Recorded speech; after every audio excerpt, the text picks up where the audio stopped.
the thing about the Be Generous thing is it just started with some t-shirts in our organization, really.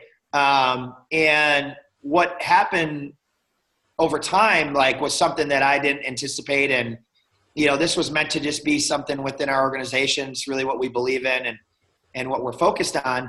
But I started, sharing a few t-shirts here and there with people. And I started getting a lot of feedback that said, hey, like, when I'm wearing like this shirt, first off, everyone comes up to me and says, I love the shirt. So this is the feedback that I'm receiving from people. But I also have to be a good human being when I'm wearing a shirt that says Be Generous. Like, I can't be a jerk. I can't be a knucklehead. Like, and so I started watching this and I thought, like, there's something bigger here. So, we filed for protection on, all of the artwork and the statements, and the phrases. And so now we have protection on everything. And now we're working on the final rollout of how we're going to roll this out. But I thought, like, what a world we would live in is if we could leverage what we've built locally and piggyback with some of the real national influencers that I've had the opportunity to become friends with. And we grow this thing just like almost overnight. And the t-shirts become like the growth of the actual nonprofit. Now, selling t-shirts isn't going to make much money for the nonprofit, but raising awareness for generosity and giving back and doing that will create awareness in a way that most organizations that I've seen on the nonprofit side have not been able to do.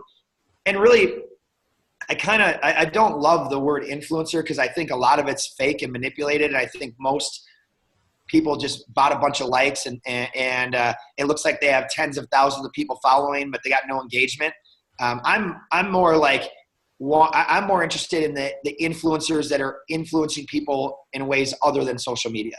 And so that's more so what I'm after right now.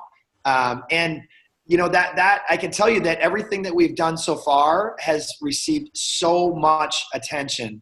And I've got a way, and I can't share all of it right now, but I've got a way that we're going to execute this that's really going to, I believe, educate and inspire business leaders throughout the country and throughout the world to step up and do more. And the more isn't just writing checks. And I think that's what every nonprofit and charity has been after, because at the end of the day, like, that nonprofit doesn't have to make any money. We will continue to fund it from our real estate business. So we're in a unique position where most nonprofits have to go out and fundraise and find resources, where we're in a position and we're fortunate enough to already be able to do that.